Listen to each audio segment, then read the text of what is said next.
Hi everyone, welcome to the Gaflat, and here we are going to discuss the optional selection strategy for the beginners who are preparing for UPSC examination. Just a quick reminder that now on forward from here we are going to talk in Hindi, and if you want to see the same video in English, you can follow our other channel where we cover all the things in basically English language, the NCERT, anthropology, Ember, all the things that we are going to cover here on this channel in Hindi language.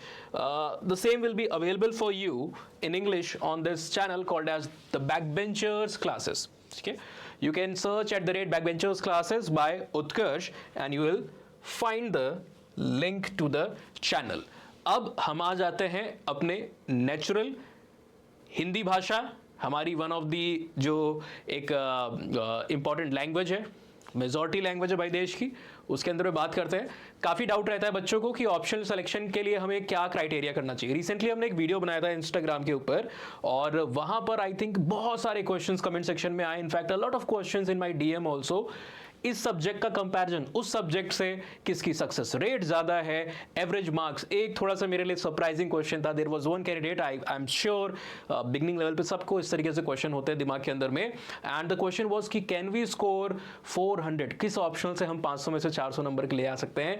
पहले मैं आपको बताता चलूँ यहाँ पर इस video की शुरुआत में, 400 मार्क्स को लाना यार, इट इज़ लाइक कि भगवान को खुद उतरना पड़ेगा अगर यूपीएससी ऑप्शनल के अंदर में 500 में से 400 नंबर लाने हैं.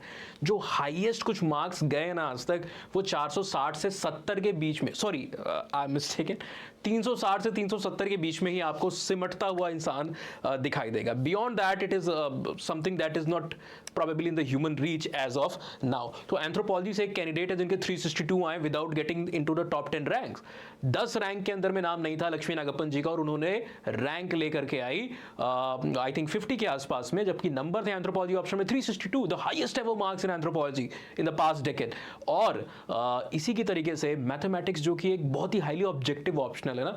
मैथमेटिक्स जैसे सब्जेक्ट के बारे में कहा जाता है you can go totally wrong और you can go totally right, यानी कि एक हाई रिस्क और रिवॉर्ड वाला ये एक गेम होता है. यानी कि 2+2 अगर आप 5 लिखते हो तो आपको 0 मिल रहा है, 2+2 = 4 लिखते हो तो आपको पूरे नंबर मिल रहे हैं. Not that we are saying कि आपसे यूपीएससी मैथमेटिक्स ऑप्शनल में 2+2 पूछेगा, बट मेरा एक एग्जांपल दे रहा हूं कि हाई ऑब्जेक्टिविटी यहां पर स्कोरिंग पोटेंशियल को काफी आगे खींचती है subjects like physics, subjects like mathematics के अंदर में जो इस तरीके के साइंस बेस्ड सब्जेक्ट आपको होते हैं. ठीक है ना.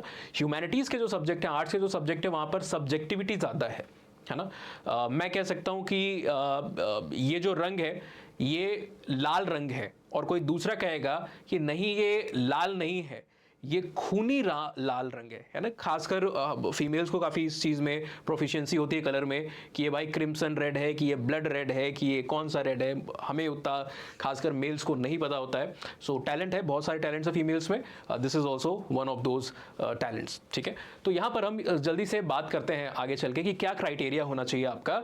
Do not keep into mind any type of hypothetical equation. कोई ख्याली पुनाव बनाने की यहाँ पर जरूरत नहीं है, रियलिस्टिक होकर चलना है. और मैं आपको एक ऐसे 5 स्ट्रॉन्ग पैरामीटर्स बताने वाला हूं जिसके आधार पर आप पूरे इस यूपीएससी के गेम को कॉन्कर कर सकते हो bye selecting the right optional subject. ठीक है ना. सबसे पहले देखिए, एक कई बार गलती होती है ना, जब भी हम यूपीएससी की दुनिया में आते हैं, हम यहाँ पर सब्जेक्ट सिलेक्शन कर रहे होते हैं, हम कई बार किसी न किसी वजह से या तो हमें कोई गुमराह करता है या तो हम अपने से मन बनाते हैं, हमारे दिमाग में चीज़ आती है कि हम ओवरलैपिंग सब्जेक्ट को लेंगे.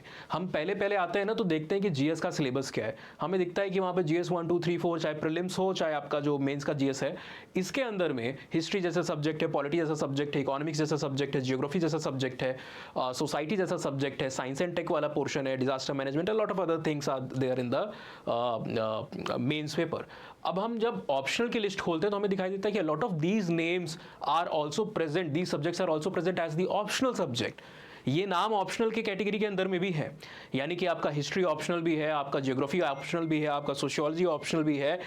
इतने सारे ऑप्शनल है ना. कुछ ऑप्शनल वहाँ पे नहीं होते, जैसे मैथ्स है, जैसे फिजिक्स है, जैसे लाइफ साइंसेज है, मेडिकल साइंसेज है, ये आपके जीएस में नहीं है. ये ऑप्शनल तो है लेकिन ये जीएस के अंदर में आपको नहीं देखने को मिलता है. तो कई बार हमारा मन करता है कि हम ओवरलैपिंग सब्जेक्ट को ले ले और हमारा जो एक काम है ना वो थोड़ा सा आसान हो जाएगा, ईजी हो जाएगा, सेम चीज़ होगी, है ना.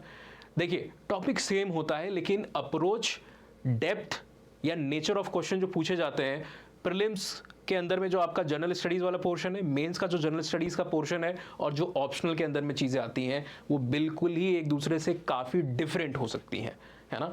किसी भी एग्जामिनेशन में, इनफैक्ट जैसे कई बार मुझसे बच्चे पूछते हैं, आई टेक एंथ्रोपोलॉजी, मैं एंथ्रोपोलॉजी पढ़ाता हूँ, ऑप्शनल सब्जेक्ट, ये देश के टॉप 3 ऑप्शन में पिछले 10 साल से रूल कर रहा है और टॉपर्स पे टॉपर्स दिए जा रहा है। हार्डली ऐसा कोई साल होगा 2017 से लेकर के अब तक का जहां पर टॉप 10 या टॉप 30 रैंक के अंदर में एक एंथ्रोपोलॉजी की रैंक नहीं होगी। किसी किसी साल टॉप 10 में 4 रैंक देता है। तो कई बार बच्चे इस सब्जेक्ट में आते हैं और मुझसे पूछते हैं कि सर क्या हम लोग यहाँ पर बैकअप के लिए यूजीसी नेट एग्जामिनेशन दे सकते हैं कि अगर यहाँ पर दाल नहीं गली तो हम यहाँ पर असिस्टेंट प्रोफेसर किसी कॉलेज में टीचिंग वगैरह कर सकते हैं। मैं उन्हें समझाता हूँ कि देखिए सब्जेक्ट एक ही है और इनफैक्ट टॉपिक्स भी कई सारे एक है। यहाँ पर भी इंडस वैली पढ़ोगे, वहाँ पर भी इंडस वैली पढ़ोगे, बट नेचर ऑफ क्वेश्चन और आपका जो तरीका होगा ना पढ़ने का वो अलग है। क्यों अलग है?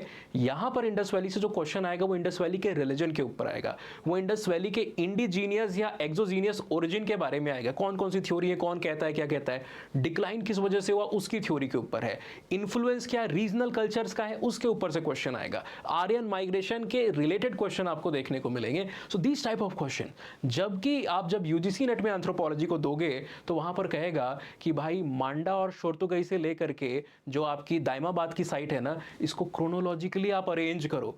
तो आपको बहुत ज़्यादा प्रोफिशिएंट होना पड़ेगा इसमें, मैपिंग एबिलिटी के अंदर में कौन सी साइट कहाँ पड़ती है, कौन ऊपर है कौन नीचे है। मान लीजिए अगर आपसे कहे आपको पता है कि वेस्टर्न मोस्ट साइट कौन सी है, कई बार बच्चे इसमें गलती करते हैं, कोई ढोलावीरा वहाँ पर लिख करके आता है, ठीक है ना, कोई किसी और साइट का वहाँ पर नाम लिख करके आता है। 3 साइट आपको देखने को मिलती हैं, शुरकोतड़ा भी है, ढोलावीरा भी है, लेकिन ये दोनों करेक्ट आंसर नहीं है। एग्जैक्ट जो सबसे वेस्टर्न मोस्ट साइट है हमारी ना वो देसलपुर है। अब आपसे पूछेगा कि इन तीनों में कौन ज़्यादा वेस्टर्न मोस्ट है और उसके साथ में एक और नाम वहाँ पर आपको दे देगा।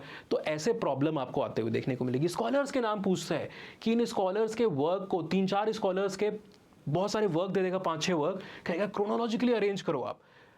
स्कॉलर का नाम और उसका वर्क 1-2 याद करना इतना मुश्किल होता है, वो कई बार अनहर्ड नाम जो यूपीएससी में आप सुने नहीं होते हो, है ना, उसको क्रोनोलॉजिकली अरेंज करने को पूछता है। तो the game is not same as far as the prelims, mains and the optional paper are concern. इसलिए आपका decision of taking the optional subject should not be based upon solely this criteria.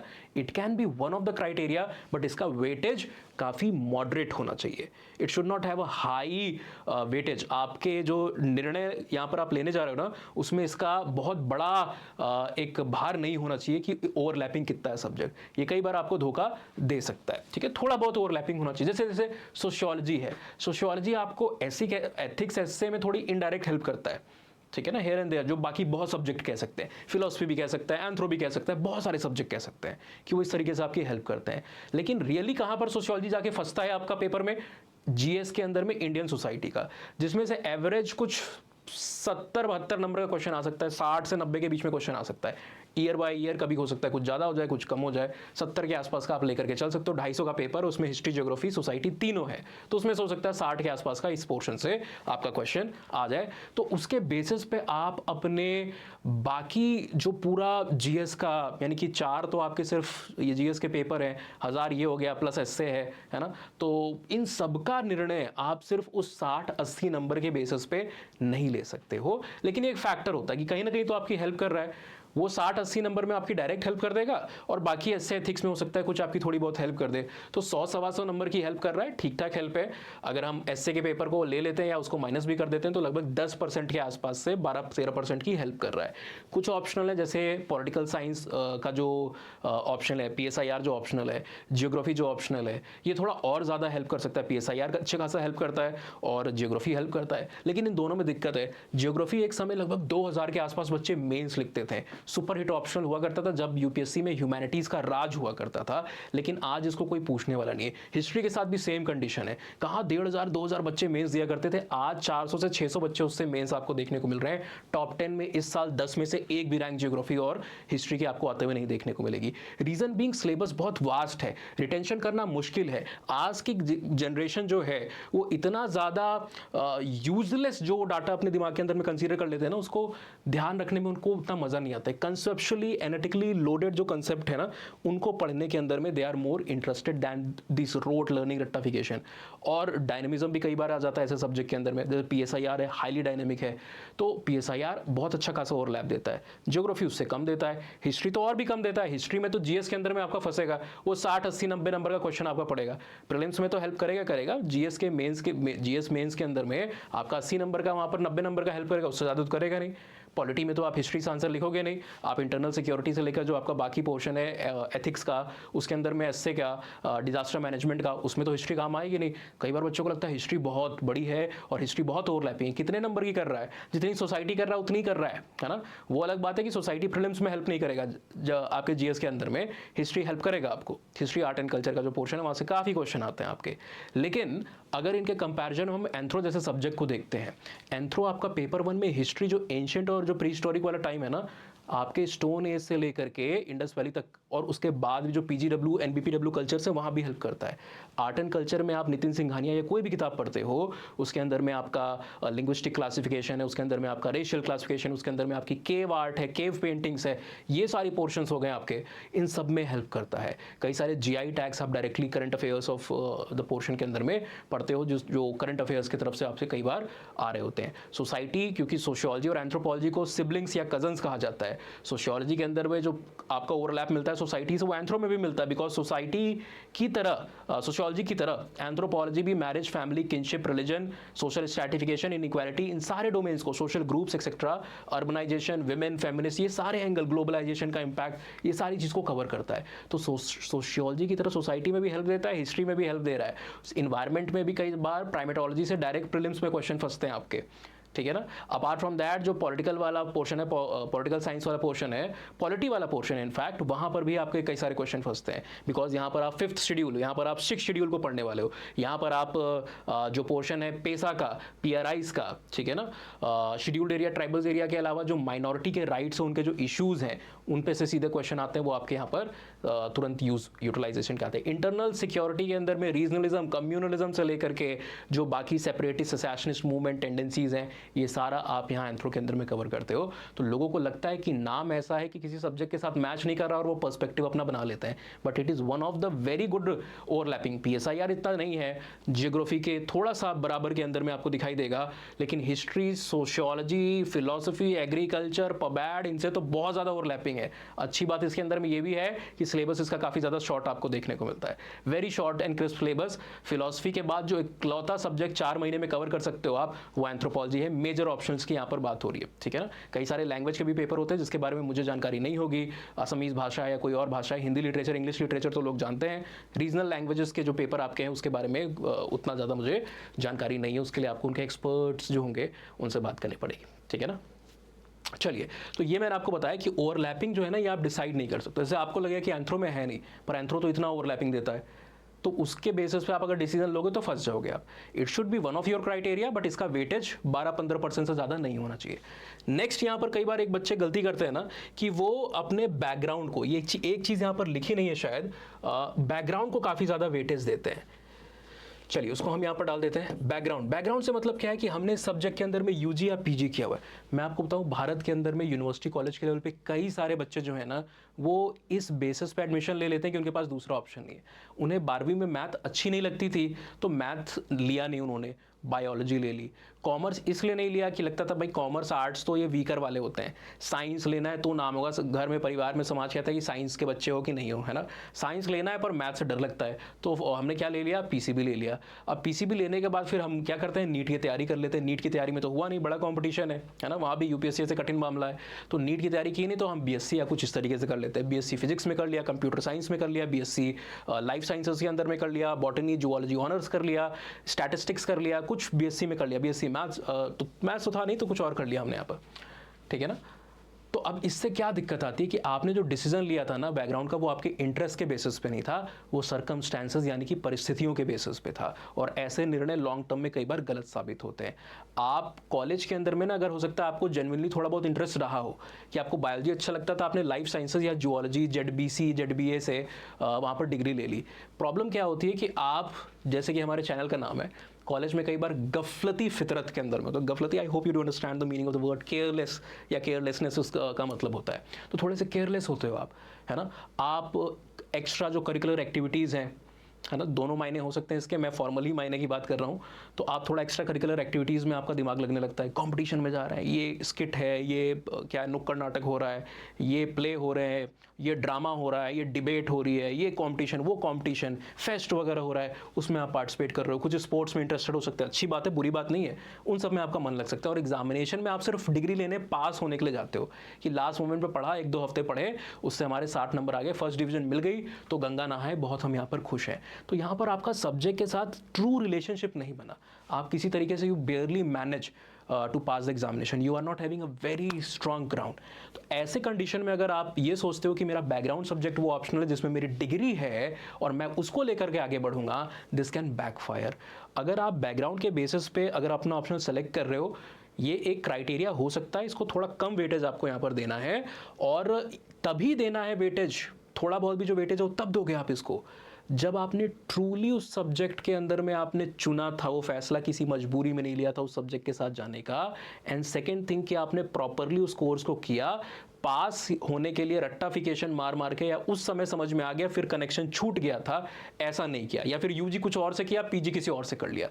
तो ऐसे case में background को मायने आपके नहीं रखते हैं, ट्रू बैकग्राउंड आपका वहाँ पे नहीं होता है। That is why this is also misleading. थोड़ा बहुत वेटेज इसको भी दे सकते हो, 5-7% के आसपास, ओवरलैपिंग और बैकग्राउंड मिला के 20% ही वेटेज आपका होना चाहिए, है ना। हमें करना क्या है, हमें 5-6 क्राइटेरिया को लेना है और इन 6 क्राइटेरियाज को आप लिखो। मैंने तो यहाँ पर ऐसे बनाया हुआ है चेन के फॉर्म में, प्रोसेस के फॉर्म में। आप इसको एक पेपर पे 1 2 3 4 5 6 ऐसे लिखो और मार्क्स देना शुरू करो एक एक क्राइटेरिया को, कि क्या जो ऑप्शनल मेरे दिमाग में है, सोचो आपकी कौन से 2-3 ऑप्शनल, ज़्यादातर आपको कन्फ्यूजन, ऐसा तो है नहीं कि भाई 26 ऑप्शन में आपको कन्फ्यूजन हो रहा है, कन्फ्यूजन 2 से 3 ऑप्शन में होता है। तो जब वो 2-3 या ज़्यादा से ज़्यादा 5 ऑप्शनल भी आपके दिमाग में आ जाए, उन 5 के नाम एक तरफ लिखो और एक तरफ ये क्राइटेरिया आप सारे के सारे लिख लो। फिर मार्क्स देना शुरू करो कि जैसे सोशियोलॉजी है, वो क्या ओवरलैपिंग में उसको कितने मार्क्स दोगे आप, 5 दोगे कि 6 दोगे, है ना। जैसे एक सब्जेक्ट है PSIR, एक सब्जेक्ट है आपका एंथ्रो, एक सब्जेक्ट है सोशियोलॉजी। PSIR को आप दोगे लगभग 8 नंबर ओवरलैपिंग की वजह से, आप एंथ्रोपोलॉजी को दोगे वहाँ पर लगभग 6 नंबर ओवरलैपिंग की वजह से, आप सोशियोलॉजी को दोगे लगभग वहाँ पर 4 नंबर या 4.5 नंबर ओवरलैपिंग के बेसिस के ऊपर। बैकग्राउंड अगर इन तीनों में से किसी में, मान लीजिए आपने एंथ्रो के अंदर में डिग्री ली है, तो उसको आपने 5 नंबर दे दिए, बाकियों को 0-0 आपने वहाँ पर दे दिया, है ना। तो इस तरीके से मार्क्स दो, फाइनल मार्क्स जिसके आए वो आपका वन ऑफ द सब्जेक्ट हो सकता है। लेकिन इसके अलावा भी आपको कुछ और चीज़ों को भी देखना है।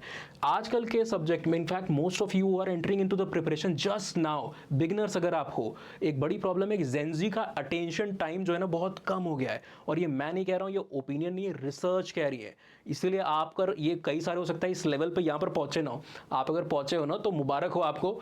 ये 17 मिनट तक अगर आपने बियर कर लिया है, बर्दाश्त कर लिया है, तो कॉन्ग्रेचुलेशन। मुझे कमेंट सेक्शन में जरूर बताइएगा कौन 17वें मिनट तक 18वें मिनट तक यहाँ पर वीडियो के अंदर में जुड़ा हुआ था। हम भी तो देखें किसके किसके यहाँ पर इंगेज अटेंशन स्पैन उतना है, 2-3 मिनट से ज़्यादा क्यों, रील्स की आदत लगी हुई है, शॉर्ट्स की आदत लगी हुई है, स्वाइप कर दो, स्क्रॉल कर दो, इस तरीके से ये सारी चीज़ें यहाँ पर आपको चलते हुए देखने को मिल रही है। तो क्या है कि हमें ऑप्शनल जो लेना है ना वो बहुत वास्ट, और अगर नेवर एंडिंग होगा तो we are going to suffer in that in the longer run.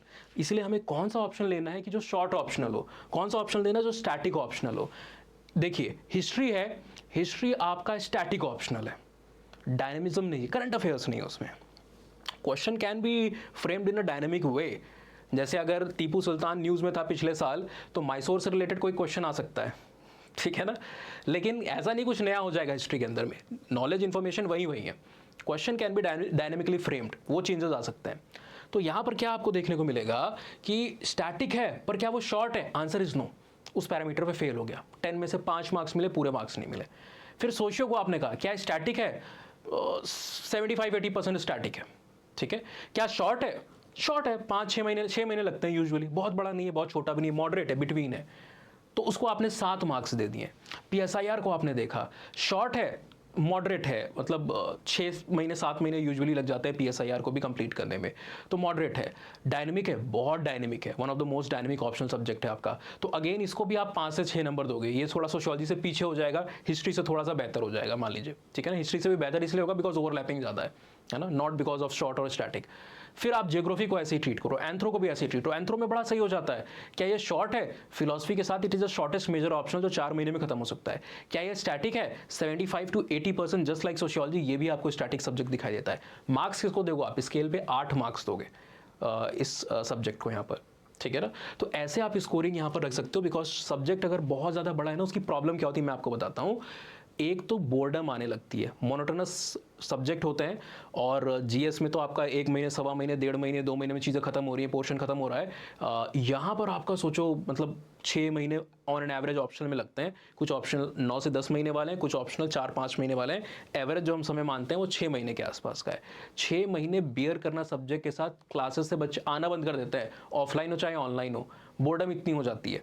तो मोनोटोनस सब्जेक्ट बहुत होते हैं, बोर्डम होती है, आप झेल नहीं पाओगे कई सारे सब्जेक्ट को। That is also an issue, that is also an problem.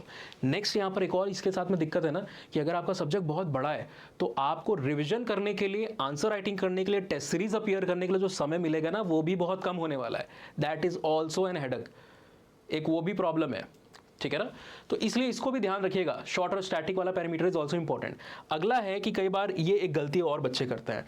अब यहाँ पर तो ना, फॉर एग्जांपल मेरा एंथ्रो वाला ऑप्शनल है, और जब अगर मुझे एंथ्रो को प्रमोट करना हो तो मैं इसी पॉइंट को लेकर के सबके ऊपर तीर फेंकता जाऊंगा, कभी तीर खत्म ही नहीं होंगे। बिकॉज सक्सेस रेट जो एवरेज पास्ट डेकेड का है, और जो टॉपर्स का सिलेक्शन इस पर्टिकुलर ऑप्शनल से हुआ है, मतलब आप सोच नहीं सकते। 2017, 2022, 23 में टॉप 10 में 4-4 रैंक एक साल में एंथ्रो ने दिए।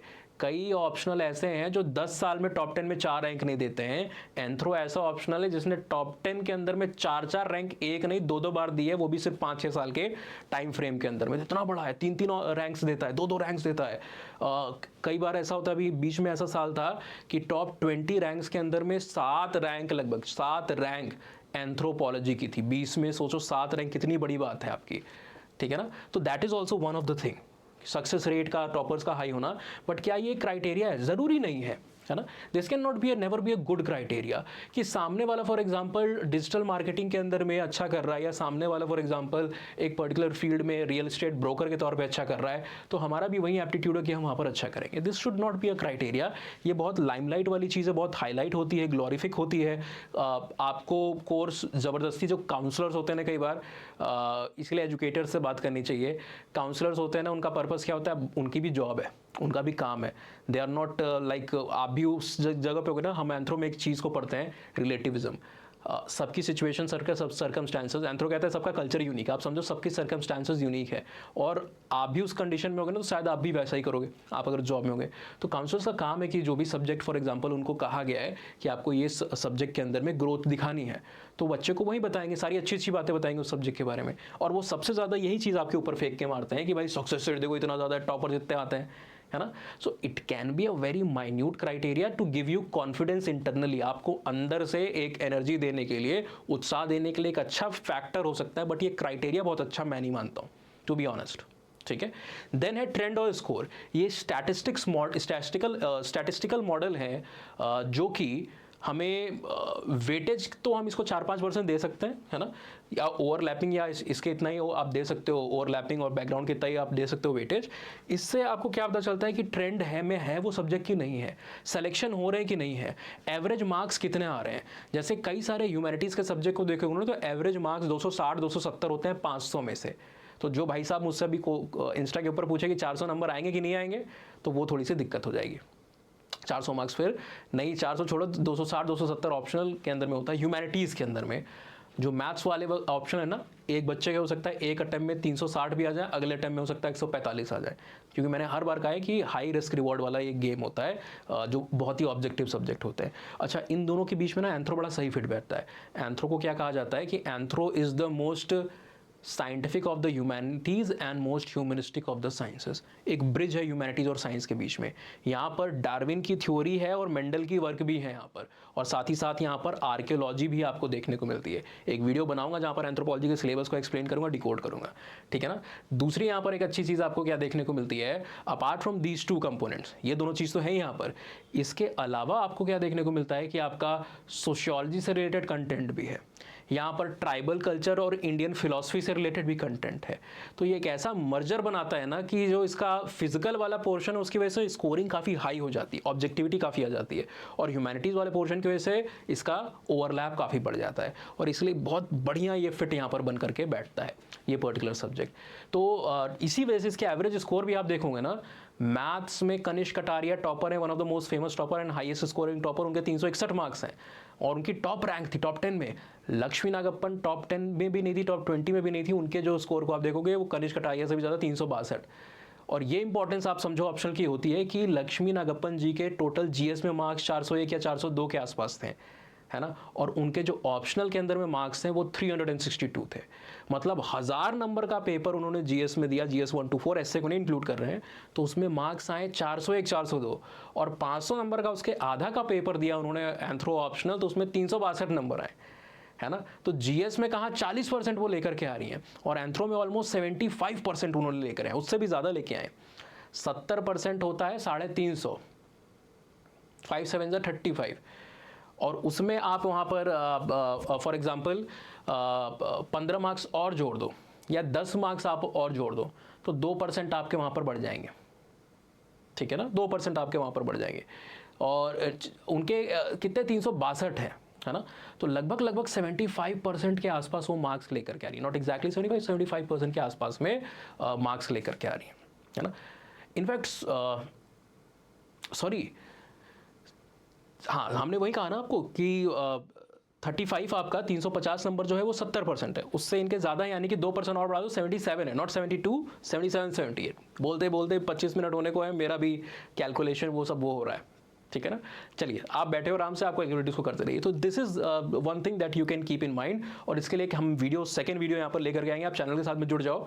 सेकंड वीडियो लेकर के आएंगे जहाँ पर ट्रेंड और स्कोर का एनालिसिस हम करने वाले हैं, ब्रेक डाउन करने वाले हैं कि पास्ट 10 ईयर्स में ओवर अ डेकेड यूपीएससी की एनुअल लिस्ट को कंपाइल करके ऑफिशियल डाटा, ऐसा वैसा डाटा नहीं, क्या ट्रेंड रहा है वो ट्रेंड एनालिसिस किया जाएगा, ठीक है।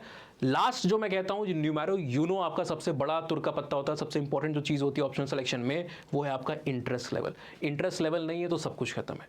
ये optional is like a marriage, it is suppose to be a long term enduring bond, लंबे समय तक चलने वाली पारी है, इनिंग है आपकी। द्रविड़ की तरह इसको खेलना है, विवियन रिचर्ड्स की तरह, ब्रायन लारा की तरह इसको नहीं खेलना है आपको। It is not a short term relationship, छोटे समय का ये अवधि का कोई काम नहीं है यहाँ पर। तो इंटरेस्ट नहीं होगा ना तो लंबे समय तक कोई चीज़ नहीं चला पाओगे। जैसे च्युइंगम होता है ना, जब उसका वो क्या कहते हैं, जो भी उसके अंदर में फ्लेवर है, जो भी वो जब खत्म हो जाता है तो आप उसको चबाया जा रहे हो, कुछ मज़ा आ रहा है, नहीं आ रहा है। तो इंटरेस्ट होना ज़रूरी है, तभी लंबे समय तक वो चीज़ काम करेगी और आप उस सब्जेक्ट के साथ सर्वाइव करोगे। अदरवाइज आप पहले ही हार मान जाओगे, गिव अप कर दोगे, आपका ऑप्शनली आपको क्विट करा देगा यूपीएससी की प्रिपरेशन को। So this has to be 50% weightage has to be given to this particular factor. बाकी को आप 10 10 10 10 इस तरीके से दे सकते हो। 10 ट्रेंड स्कोर को, 10 ओवरलैपिंग को, 10 शॉर्ट एंड स्टैटिक को, 10 सक्सेस रेट और टॉपर्स को, और 10 यहाँ जो हमारा बैकग्राउंड था, है ना, 10 जो हमारा यहाँ पर बैकग्राउंड था, ये टोटल मिलाकर के आपका 50% होता है, और 50% has to be given to this interest level. So ये कॉम्बिनेशन करके आप इस एक्सरसाइज को करो, चार्ट जैसे मैंने बनाने को कहा है वो बनाओ, एंड देन डिसाइड कि which is going to be your optional subject. फिर भी कोई कंफ्यूजन रह जाए, चैट बॉक्स आपके लिए खुला हुआ है, do drop your queries, do not hesitate. और हमारे आप इंस्टाग्राम पे भी डायरेक्टली डीएम भी कर सकते हो हमें, उत्कर्ष सिंह _हेयर। एक और चीज़ बताऊँ, आप में से वो बच्चे जो डिसाइड कर चुके हो, पहले से प्लान है आपका एंथ्रोपोलॉजी लेने का, तो यहाँ पर फाउंडेशन बैच तो हमारे अप्रैल के समय में आएंगे। अभी एक आध महीना है, 1.5 महीना, मैं मार्च में इसको शूट कर रहा हूँ, मिड मार्च में ऑलमोस्ट, तो उसमें तो अभी 1.25 महीने हैं फाउंडेशन बैच के आने में। लेकिन हमारे जो एडवांस कोर्सेज है, जो मेंटोरशिप बैचेज हैं, जिसमें मेंटोरशिप गाइडेंस दी जाती है, कंप्लीट फाउंडेशन का कंटेंट दिया जाता है, एनरिचमेंट मटेरियल और आपको वैल्यू एडिशन मटेरियल मिलता है, आपके डाउट सेशंस अलग से लगाए जाते हैं, आपके आंसर राइटिंग सेशंस आपके लगाए जाते हैं, और पीयर ग्रुप बनाकर 1-to-1 कॉन्टैक्ट में भी हम रखते हैं, है ना। ये सारे फीचर वाला जो हमारा एडवांस मेंटोरशिप बैच है, जिसको हम अचीवर्स 100 कहते हैं, वो स्टार्ट हो चुका है जब आप प्रोबेबली इस वीडियो को देख रहे हो। So this Friday I think जो शायद 12-15 तारीख के आसपास होने वाला है मार्च में, उस दिन हम ये अपना अचीवर्स 100 का बैच को स्टार्ट कर रहे हैं। इसके 2 वेरिएंट हैं, एक अचीवर्स 100 और एक अचीवर 100 प्लस। इनके फीचर्स यहाँ पर ब्रोशर के अंदर में दिए हुए हैं। कोई भी आपको जानकारी चाहिए हो ना, तो आप मेरे ईमेल आईडी के ऊपर okutkarshsingh@gmail के ऊपर भी मुझे रीच आउट कर सकते हो। अदरवाइज जो मैंने आपको बताया हुआ है उत्कर्ष सिंह _hair, ये मेरा इंस्टाग्राम हैंडल है, इस पर भी आप डीएम कर सकते हो मुझे, ठीक है। ना मिले आईडी तो यहाँ पर आप पिंग कर देना, एक बार कमेंट कर देना, मैं आपको लिंक भेज दूंगा या वो कर दूंगा। फीचर आप एक बार देख लो। जो अंतर है ना, मेजर अंतर जो है इसमें दोनों में, एक की फीस 6999 है, दूसरे की 9999। मेजर डिफरेंस सिर्फ इतना है कि इसमें आपका आंसर राइटिंग सेशन और आपके जो लाइव जूम सेशंस है ना, वो आपको यहाँ पर मिलते रहेंगे। तो क्या क्या फीचर है, लाइव जूम सेशंस यहाँ पर और डाउट सेशंस आपको देखने को मिलेंगे, हाई क्वालिटी नोट्स मिलेंगे, माइक्रो नोट मेकिंग गाइडेंस है, live evaluation of test series. देखिए कई बार आंसर राइटिंग में प्रॉब्लम क्या आती है ना, कि आपका इवैल्यूएटर जो है, जो मेंस अपीयर्ड या इंटरव्यू दिया हुआ एक कैंडिडेट है, वो आपकी कॉपी को इवैल्यूएट कर रहा है, आपको मार्क्स मिल जाते हैं, वो खुद अभी जगल कर रहा है, उस जर्नी के अंदर में है और आपको मार्क्स मिल रहे हैं। कई बार वो आपको पता नहीं चलता कि आपके मार्क्स कटे, कहाँ कटे, क्यों कटे, क्या गलत किया आपने, कैसे उसको सही करोगे। हम इसके ऊपर जाकर के काम करते हैं। हमारा जो पीयर ग्रुप रहेगा या जो आप प्राइवेट चैट में हमारे साथ कनेक्टेड रहोगे, we are going to give you voice notes और ऑन कॉल फीडबैक कि आप किस तरीके से अपने आंसर्स को यहाँ पर इंप्रूव कर सकते हो, सुधार सकते हो, जो आपको इंडस्ट्री में अभी कहीं भी ये फीचर नहीं मिल रहा है personal. That is why we have targeted कि we are going to keep the batch with a strength of only 100 individual for a complete year. यानी साल में 3 हमारे बैच रहेंगे। हमारे 25 बच्चे जो रहेंगे वो ईयर एंड और ईयर बिगनिंग की साइकिल में रहेंगे। बीच वाला जो हमारा सीजन रहेगा, यानी कि मई जून जुलाई वाला जो सीजन रहेगा, वहाँ पर हम 50 स्टूडेंट्स के साथ में आगे बढ़ेंगे, ठीक है ना। इससे ज़्यादा हम इनटेक यहाँ पर नहीं करने वाले हैं। इतने बच्चे रहेंगे ठीक है, उससे कम भी रहेंगे तो ठीक है। We are going to work in that style. अगली हमारी यहाँ बात है पर्सनलाइज मेंटोरशिप, जहाँ पर मैं खुद आपका मेंटोर हूँ, कोई अलग से मेंटोर नहीं। इवैल्यूएशन भी मेरे एंड से है, कोई और यहाँ पर इन्वॉल्व नहीं है ना। This is usually not something that is offered at the institute level because बच्चे काफ़ी ज़्यादा होते हैं वहाँ पर। अगली चीज़ यहाँ पर हम स्मार्ट रैपिड रिविजन क्लासेस भी करने वाले हैं। कई बार समरी आपको वीडियो दिए जाएंगे, 20 वीडियो के अंदर में जो 40 घंटे के होंगे, उसमें 300 घंटे का सिलेबस आपको रिवाइज करवा दिया जाएगा। ऑलराइट, प्लस प्राइवेट टेलीग्राम और पीयर ग्रुप में हमने ऑलरेडी बताया हुआ है। इसकी फी है 9999। एडमिशन यहाँ पर ओपन है, किसी भी मोमेंट पे आप यहाँ पर एडमिशन को ले सकते हो बिकॉज फाउंडेशन क्लासेस नहीं है, मेंटोरशिप बैचेस हैं, किसी भी जंक्शन पे एडमिशन लिया जा सकता है, but try to do it before 15 March, क्योंकि हमारा ओरिएंटेशन जो है वो साथ में होगा। रिकॉर्डिंग भी आपको दी जा सकती है बाद में, लेकिन साथ में आप कर लो तो बेटर है आपके लिए। दूसरे में सेम चीज़ें हैं सारी, बस यहाँ पर क्या नहीं है, लाइव जूम सेशंस वाला जो पोर्शन है और जो live evaluation test series answer writing वाला पोर्शन, ये 2 चीज़ नहीं है। और इस जो बैच की फी है वो 6999 है, ठीक है ना। तो I hope to see some of you, in fact most of you in the batches that we are starting।